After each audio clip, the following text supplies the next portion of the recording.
మచిలీపట్నంలో కిక్కిరిసిన ఆర్టీసీ బస్సులో మహిళా పర్సు చోరీ కలకలం రేపింది. మచిలీపట్నం నుంచి ఉయ్యూరు వెళ్తున్న ఆర్టీసీ బస్సులో బిందు అనే మహిళ తన పర్సు కనిపించడం లేదని గుర్తించింది. పర్సులో నగదు, విలువైన వస్తువులు ఉన్నాయని పోలీసులకు ఫిర్యాదు చేసింది. దీంతో ప్రయాణికులతో నిండిన బస్సును చిలకలపూడి పోలీస్ స్టేషన్కు తరలించారు. అకస్మాత్తుగా బస్సు పోలీస్ స్టేషన్కు రావడంతో తమ గమ్య స్థానాలకు వెళ్లవలసిన ప్రయాణికులు తీవ్ర ఇబ్బందులు ఎదుర్కొన్నారు. ఘటనపై చిలకలపూడి పోలీసులు దర్యాప్తు చేస్తున్నారు. దీంతో ప్రయాణికులతో నిండిన బస్సును చిలకలూరిపేట పోలీస్ స్టేషన్కు తరలించారు.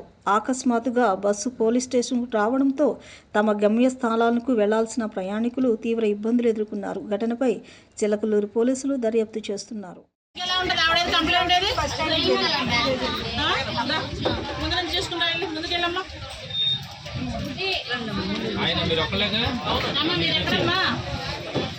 కూర్చోండి, వచ్చి వెనక్కి వచ్చండి. కూర్చోండి, ఎందుకు నిలబడ్డం దానికమ్మా? వెనకాల కూర్చోడానికి ఖాళీ ఉందమ్మా. మీ లగేజ్ తీసుకురండి.